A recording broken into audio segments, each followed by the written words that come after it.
Hello everybody, I am Farhan Ahmed. As a Python developer, I am working for many years. Today we are going to build a price tracking scraper for Amazon and Walmart. And I also want to mention that this is part of my post on Reobyte community, which link you will get on video description, and all the code which I will write in this tutorial, you will get the link on video description, so check it out. The basic requirement for this tutorial, you must have basic knowledge about Python, and Python is a very easy to learn programming language. And after finish this tutorial, what you will learn? You will learn about Python request, and we will also learn one of the most popular Python web scraping framework, which is Beautiful Soup. And after finishing this tutorial, you have a basic knowledge how to develop a basic Python web scraper. Before jump to the actual code, let's understand first how our scraper will work. It's simple two-step. First, it will download the content from the website using Python request library, and once the content will be downloaded, then we will use Python Beautiful Soup library for parse the content. And we also need this Chrome extension. I will give the link on video description. Let's jump to the code, and we will start with this simple website, and later we will build our price tracking scraper for Amazon and Walmart. Okay, here you can see I import request and Beautiful Soup. If you don't install those library, then please install it. Very simple command. You just need to type pip install request, and here you can see requirement already satisfied. As I already installed all those packages, so I don't want to install those again and waste your time. You will get all those command in my blog, which link I already give in my video description. Okay, now here you can see I am sending the request to the website using Python request library for download this page. And once it will download the page, I use Beautiful Soup for parse the page content. Here I am using LXML. You can use HTML.parser also, something like that, HTML.parser, but LXML is little bit faster than HTML parser. Okay, and now run our scraper. Here you are not seeing anything because I didn't add create a statement. Now let's select all those title. Okay, it's already select all those title and it's dot text. Now if I go to my shell and let take a variable name titles and soup dot select, and then add those in for loop for title in titles, then print title.text. Here you can see all the text printed. Okay, so our scraper is working. Now I think you get a idea how a basic scraper works. Now we are going to create our price tracking scraper for Amazon and Walmart, and whenever price will be changed, we will get notification on our Gmail. For that we have to create a app password. How I get this page? Just type on Google Google app password, then click on the second link, myaccount.google.com app password, and it will take you this app password page. Here you have to give a name. You can give any name. Here I am giving the name SMTP, then click on create, and now just copy this app password and store it in a secure place.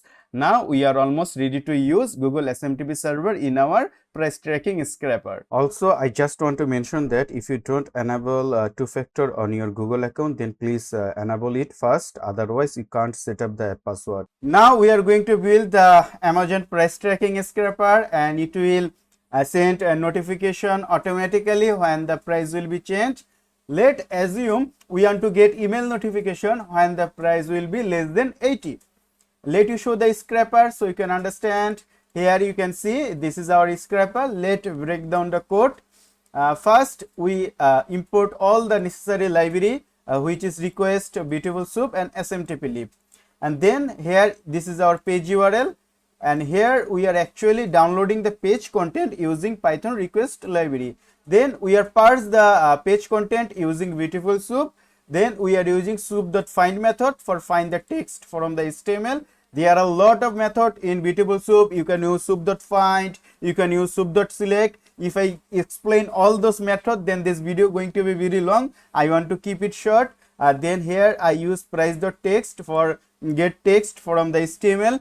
Then here I use Python built-in replace method for replace dot with nothing. Then I convert the price integer, and here is our mail function. Let's explain the mail function so you can understand. Here this is our mail, and for receiver mail you can use your own mail or you can use any mail where you want to send the notification.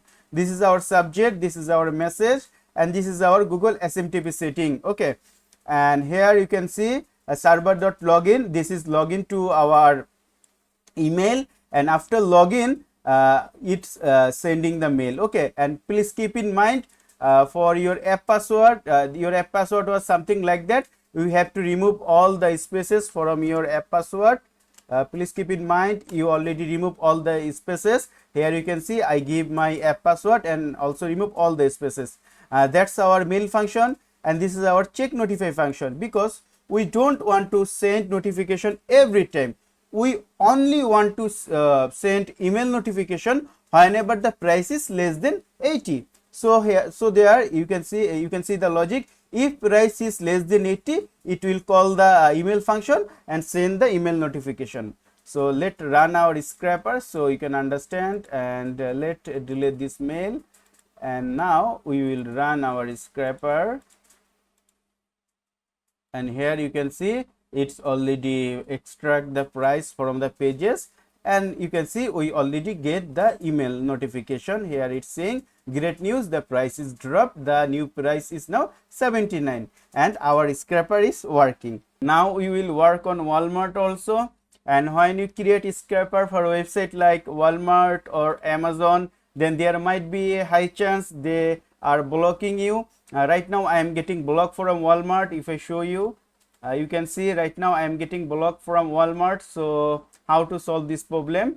When you are getting blocked or you are getting captured, then you have to use proxy in your scraper so that we can bypass all kind of blocking. And there are a lot of proxy provider available in market. I am using Reobyte proxy. I will give the link in my video description. Just come to this website and create a free account, and you will also get some free code for testing. And so let's create the account first, then I will show you how you can integrate the proxy in your scraper so that you can avoid blocking. I hope you already create account on Reobyte. If you go to your dashboard, then you will see something like that, residential proxies, and they have different type of proxies like data center, web unblocker. Right now I will use their residential proxy in my scraper. And how you can integrate the proxy, it's very easy. Here I am using a Python dictionary, and here you have to use your own proxy username, your own proxy password, your own proxy server, and proxy port. How you get them? Just go to your dashboard, and here you can see your proxy server, proxy port, proxy username, and proxy password. Okay, and after that you have to use header also. Okay, here I am using Mozilla. And then we have to pass our proxy and header in our request. Here you can see I pass header and proxy in my request, and it's very easy. Now I can easily bypass all kind of blocking using this proxy. Now our Walmart scraper is ready to go. We successfully integrate proxy in our scraper. We can bypass all kind of blocking now. And if I run the scraper and the price is less than 80, then we will automatically get the email notification. Let delete the previous mail which I tested, and now run the scraper. If I run the scraper and let go to the mail, and you can see the price is 78.08. now you can see we already get the email notification Walmart price alert.